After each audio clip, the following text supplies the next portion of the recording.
안녕하세요. 대체 이 정신 나간 이야기를 어떻게 시작해야 할까요? 저희 아버지가 장모님과 바람핀 이야기를 아마 주변에 말해도 믿지 못할 겁니다. 그래서 한번 이곳에 사연을 보내봅니다.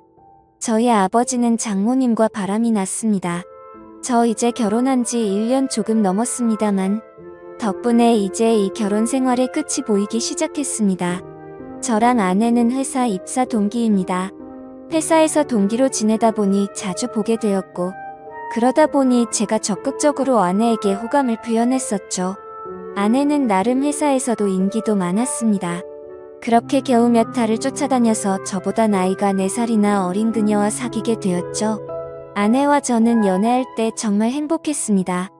막상 저랑 진짜 잘 맞을 것 같다고 생각했는데 사귀고 보니 더 잘 맞는 케이스였달까요. 궁합부터 성격, 취향, 입맛까지 그 어느 것 하나 틀어지는 게 없어서 정말 천생연분이라는 말이 절로 나올 정도로 행복했습니다.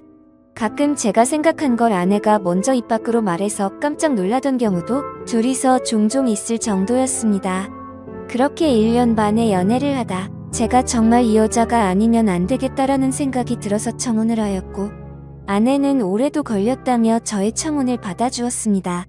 이제 저희 나이도 30이 되어가고 혼기도 차가던 때여서 서로 집안에서 결혼에 대한 압박도 들어오던 시기였습니다. 그래서 아내의 집에 처음 인사를 드리러 갔었고 장모님과 장인어른은 저에게 엄청나게 싹싹하셨습니다. 장인께서 처음 보는 저에게 대뜸 사위라고 하시자 장모님이 아직 결혼도 안 했는데 무슨 얘기 사위 보고 사위라고 하냐며 저보고 너무 부담 가지지 말고 자기 딸 잘 부탁한다던 장인어른의 따뜻한 환영에 저는 더욱 잘해야겠다고 마음을 먹었습니다. 반대로 저희 집도 별일 없이 넘어갔습니다.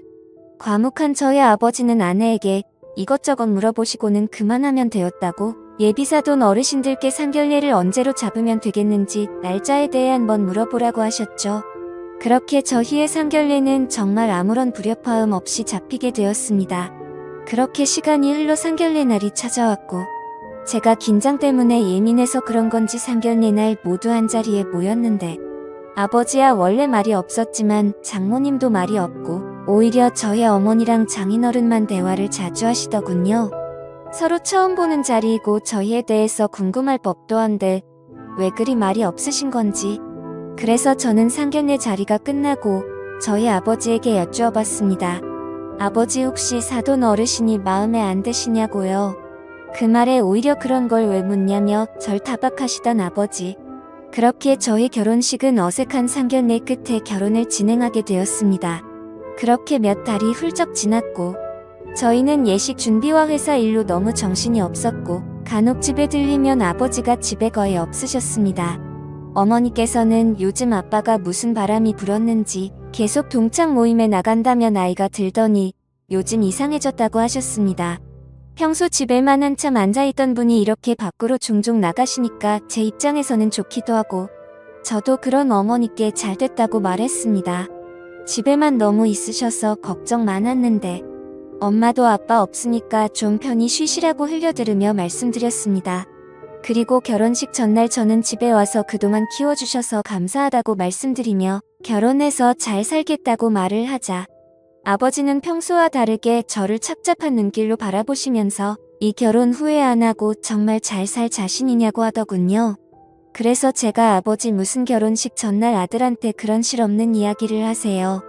당연히 잘 살 자신이 없으면 무슨 결혼식을 올려요. 저는 그날 아버지의 말을 단순히 자신이 결혼해서 그렇게 행복하지 않았기에 하는 의례적인 말인 줄 알았습니다. 제 부모님이긴 하지만 부부로서는 그렇게 서로 행복하다고 느낀 적은 없었거든요. 그렇게 결혼식을 올리게 되었고 신혼여행까지 다녀와 아내와 달콤한 신혼생활에 푹 빠져 살았습니다.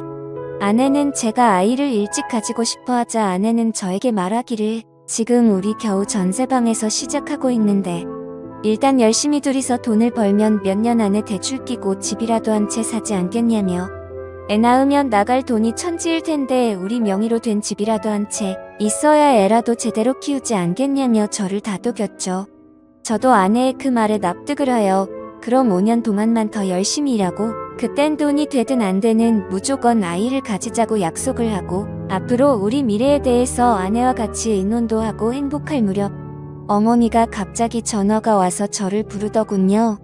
며느리는 놔두고 너 혼자만 오라고요. 그래서 저는 어머니께 갔더니 아무래도 내 아버지가 바람이 난 것 같아서 계속 뒤를 캐봤더니 상대가 장모님인 것 같다고 합니다. 전 그 말을 듣는 순간 말문이 막히더군요. 어머니가 잘못 본 거 아니냐고 되물었지만 보여주신 사진을 보고 저는 할 말을 잃어버렸습니다. 사진 속에 손을 잡고 걸어가는 두 남녀는 아무리 봐도 저의 아버지와 장모님이었거든요. 그래서 아버지 지금 어디 있냐고 말을 했더니 어제 이걸로 대판 싸우고서 저희 아버지가 이혼하자는 말만 남긴 채 집을 나갔다고 합니다.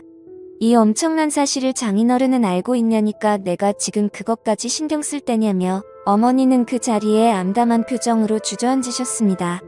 저는 어머니에게 장인과 아내에게는 제가 이야기를 해보겠다고 말을 하고 집을 나와서 바로 아버지께 미친 듯이 전화를 걸었습니다. 한참 후에야 아버지가 전화를 받더니 저한테 제일 처음으로 한다는 말이 장모님과 아버지는 사실 45년 전에 서로 알던 사이였다고요. 학창시절에 서로 만나서 자신이 짝사랑했던 여자애였고 그땐 서로 여건이 되지 못해서 이루어지지 못했던 첫사랑이었다고 합니다. 장모님에게는 남자친구가 있었다고. 그땐 둘 다 서로 마음에 있었는데도 불구하고 주변 사회적인 눈치 때문에 참았다가 아예 사귀어 본 적도 없이 헤어지면서 그렇게 서로 연락도 없이 수십 년을 각자 살아왔다고 하더군요. 상견례 이후 서로가 누군인지를 알고 난 뒤에 연락을 다시 하게 되었고 동창 모임을 핑계로 만나다 보니 더 이상 이제는 남의 눈치 때문에 사랑하는 마음을 숨기고 싶지 않다고 하더군요. 그런 아버지의 말을 듣자마자 제가 소리를 질렀습니다. 아무리 그래도 이러면 안 되는 거 아니냐고.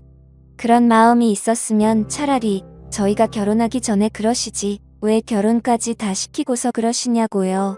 결혼식 전날 저에게 물어봤던 건 저에 대한 일말의 양심이었던 거죠. 그래서 장모님은 어쩔 거냐니까 지금 자기 옆에 있고 우리 둘 다 이 나라를 뜰 거니까 그냥 둘 다 죽었다고 생각하랍니다. 그래야 너희 부부가 잘 살지 않겠냐고 하시더군요. 저는 순간 너무 기가 차서 아버지에게 말하길 아니 그러면 장인어른과 우리 어머니는요? 그분들의 인생은 누가 책임집니까? 이딴 식으로 가면 저랑 아내는 잘 살 것 같아요. 다 큰 성인이 얼마나 살 거라고 이렇게 추잡하게 사세요. 아버지라고 외쳤더니 아버지는 그저 미안하다는 말만 남기고 전화를 끊어버리시더군요. 그날 이후로 아버지와 장모님은 사라졌습니다. 그저 통장에 있던 돈까지 싸그리 들고 사라졌고 어머니는 부부 공동 명의로 된 집과 남은 재산만으로 살게 되었습니다. 장인어른한테도 장모님이 이미 말을 했는지 장인어른이 저희 집으로 찾아와서 이야기를 해주셨습니다. 그러면서 저희들 보고는 얼굴 볼 낯이 없다면서요. 아내는 자기 아버지가 갑자기 집에 찾아와서 볼 낯이 없다고 말씀하시니 무슨 말인지도 영문도 모르고 자기 아버지의 고개 숙인 모습에 당황해하고 있더군요. 저는 제 아버지와 장모님의 이야기다 보니 이걸 대체 누구 잘못이라고 말을 합니까? 그렇게 모든 사실을 알게 된 아내는 집을 바로 나가다니 친정으로 돌아가 장인어른과 둘이 있습니다. 저도 빈집에 있기도 그래서 저희 어머니 집으로 들어가 지금은 어머니와 함께 있습니다. 그리고 얼마 전 아내한테서 합의 이혼 서류가 왔네요. 저는 이혼 서류를 한참을 바라보다 아내를 찾아가서 우리 꼭 이혼까지 해야겠냐고 묻자 아내는 저한테 그럼 대단하신 시아버지와 우리 어머니께서 노년의 사랑을 포기 못하겠다는데 우리가 어떻게 그걸 알고도 애를 낳고 잘 살 수 있겠냐고.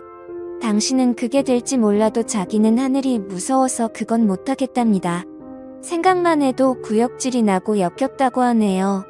오빠도 피해자고 자기도 피해자지만 서로의 얼굴을 볼 때마다 각자의 부모 생각이 날 텐데 서로 아직 아이도 없으니까 그냥 이쯤에서 우리 정리하고 주변 사람들한테는 성격차로 헤어졌다고 말하는 게 어떻겠냐.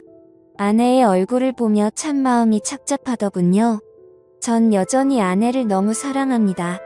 정말 이대로 헤어져야 하는지 아니면 그때 아이라도 가졌으면 헤어지진 않았을까라는 온갖 별의별 생각과 함께 소식도 없이 사라진 아버지와 장모님은 저희의 이런 모든 상황은 알고나 있으려는지 모르겠습니다. 자식들 이렇게 잡아먹고 가정까지 파탄시키고는 행복하신지 모르겠네요.